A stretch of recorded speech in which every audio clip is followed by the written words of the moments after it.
தக்காளியின் விலை குறைவாக இருக்கும்போது கிலோ கணக்கில் வாங்கி வைத்துக் கொள்ளும் பழக்கம் எல்லோரிடத்திலும் உண்டு. ஆனால் அதை எப்படி பராமரித்துக் கொள்ள வேண்டும் என்று தெரிவதில்லை. அதை பற்றி சொல்ல வந்திருக்கிறேன், வாருங்கள் பார்க்கலாம்.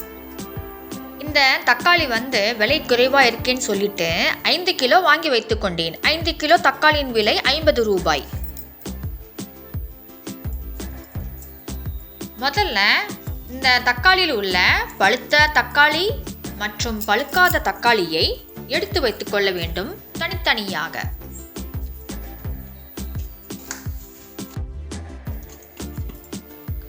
இது பழுக்காத தக்காளி. இதை நீங்கள் கையில் பிடிச்சி கெட்டி அமுக்கி பார்த்தீங்கன்னா அமுக்காம நல்ல கெட்டித்தன்மையோடு இருக்கும். பழுத்த தக்காளியை பார்த்தீங்கன்னா அமுக்கும் போது நன்றாக அமுங்கி போகும். இதுதான் பழுத்த தக்காளி.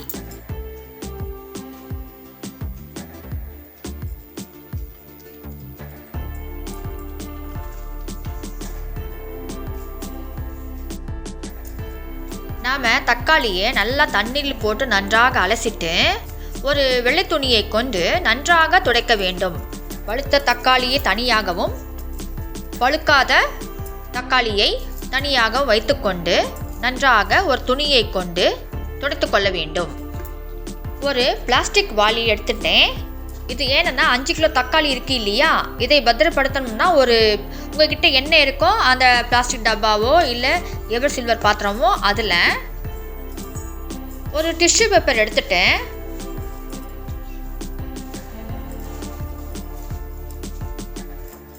இந்த டிஷ்யூ பேப்பரை அதுக்குள்ளே போட்டேன்.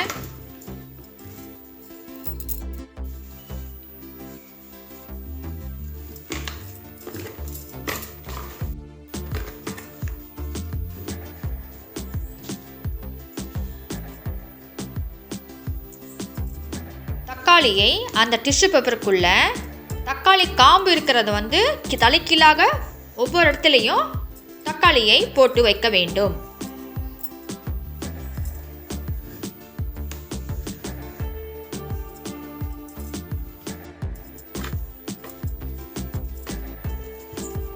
இது மாதிரி ஒவ்வொரு டிஷ்யூ பேப்பரை வைத்து அது மேலே இந்த பழுக்காத தக்காளியை போட்டு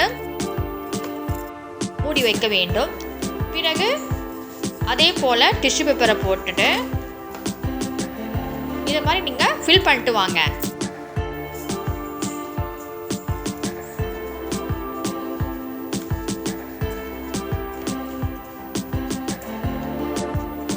அப்புறம் இந்த பழுத்த தக்காளியை வைத்துக்கிட்டு கொஞ்சமாக எண்ணெய் இருக்கு இல்லையா, அதில் பழுத்த தக்காளி இருக்கிற அந்த காம்பு பகுதி இருக்கும் இல்லையா, அதில் லேசாக எண்ணெய் தடவி ஒவ்வொன்றாக அந்த டிஷ்யூ பேப்பரில் அடுக்கிக் கொண்டே வாருங்கள். இப்படி அடுக்கி வைக்கும் பொழுது என்ன ஆகும்னா காற்று லேசில் புகாது, ரொம்ப நாள் நீண்ட நாளைக்கு கூட பாதுகாப்பாக ரொம்ப நாளைக்கு வரும். நீங்கள் வேண்டுமென்றால் நியூஸ் பேப்பரில் கூட அடுக்கி வைக்கலாம். தக்காளியை இந்த மாதிரி நிரப்பி விட்டேன். அகைன் திரும்பவும் டிஷ்யூ பேப்பரை போட்டேன். மூடியை கொண்டு மூடிவிட்டு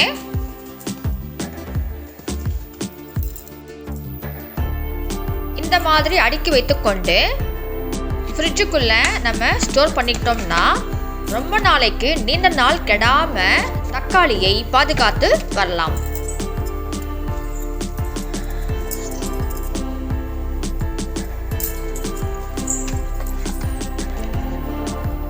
என்ன அன்பர்களே, இன்றைக்கு எல்லோருக்கும் பிடித்திருக்கும் என நினைத்துகிறேன். உங்களுக்கு பிடிச்சிருந்தா லைக் பண்ணுங்க, கமெண்ட் பண்ணுங்க, மறக்காம சப்ஸ்கிரைப் பண்ணுங்க. வணக்கம் அன்பர்களே.